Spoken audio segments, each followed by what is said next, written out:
ఈ వీడియోలో చూపించిన వాళ్ళది అవ్వని వాళ్ళదంటూ లేదండి. లైఫ్‌లో ఎవరో ఒకరు ఫేస్ చేసే ఉంటారు. ఫిష్ తింటున్నప్పుడు అపార్ట్ ఫ్రమ్ వెజిటేరియన్స్, ఫిష్ తింటున్నప్పుడు ఏంటంటే ఫిష్ బోన్స్ ఉంటాయి. గొంతులో గుచ్చుకుపోతూ ఉంటది. మింగలేరు. అప్పుడు నెగ్లెక్ట్ చేసేస్తూ ఉంటారు. That's happening. Or ENT doctor దగ్గరికొస్తారు. కొంతమంది తీయించేసుకుంటారు and they will be happy. But దీని యొక్క సివియారిటీ కొంచెం మీరు చూసుకోవాలి.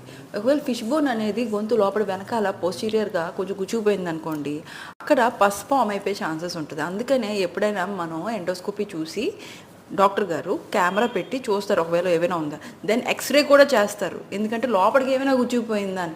ఎందుకు అంత స్పెసిఫిక్‌గా చూస్తున్నామంటే, ఒకసారి గుచ్చుకుపోయిందంటే అక్కడ ఇన్ఫెక్షన్ అయిందంటే పస్ ఫార్మ్ అయిపోతది. పస్ ఫార్మ్ అంటే ఇదంతా ఎక్స్‌పెండ్ అయిపోవచ్చు. ఇది లైఫ్ థ్రెటనింగ్ కూడా అవ్వచ్చు. సో ఫిష్ బోన్ అనే కదా అనేది మేము సింపుల్‌గా తీసుకోవండి. We do investigation and find out అసలు ఫిష్ బోన్ లేదు అన్నప్పుడే మిమ్మల్ని పంపిస్తాం.